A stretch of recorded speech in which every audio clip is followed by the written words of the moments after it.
Presented by सिमुदान।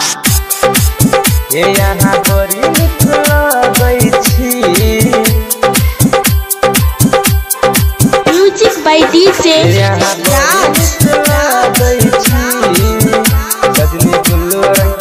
यहाँ बड़ी निकल गई छी सजनी बुल्लू रंग के सरिया में।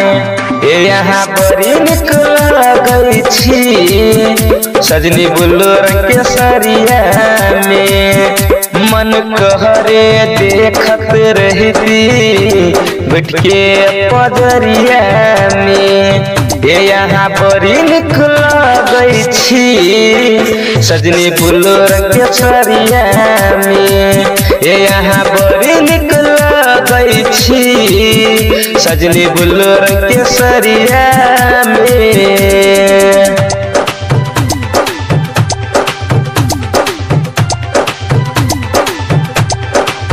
यहाँ बड़ी निकल गई छी सजनी बुल्लू रंग के सरिया। म्यूजिक बाय डीजे राज। सजनी बुल्लू रंग के सरिया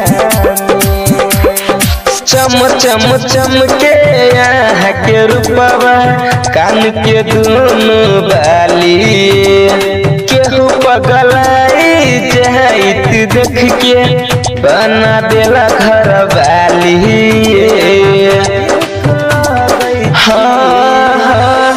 चम चम चम के यहाँ के रूपवा कान के दोनों बाली केहू पगलाई जाइत देख के बना देला घर वाली।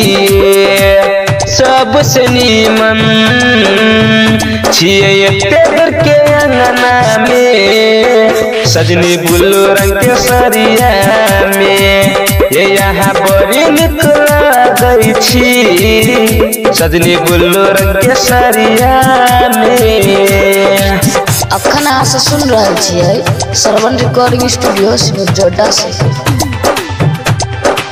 यहाँ बड़ी निकल गई छी सजनी बुल्लू रंग के सरिया। म्यूजिक बाय डीजे राज। सजनी बुल्लू रंग के सरिया चले छिए जखनी रोड पर लगे हमारा डर कजरा लगालू सुन सजनिया केकरो ने लागत नजर।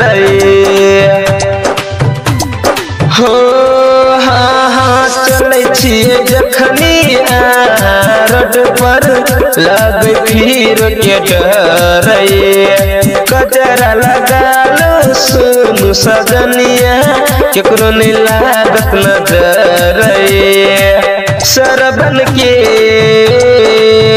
जब अब सोझा में सजनी बुल्लू रंग के सरिया में। यहाँ बड़ी निकल गई छी सजनी बुल्लू रंग के सरिया में। साथ सुनिए।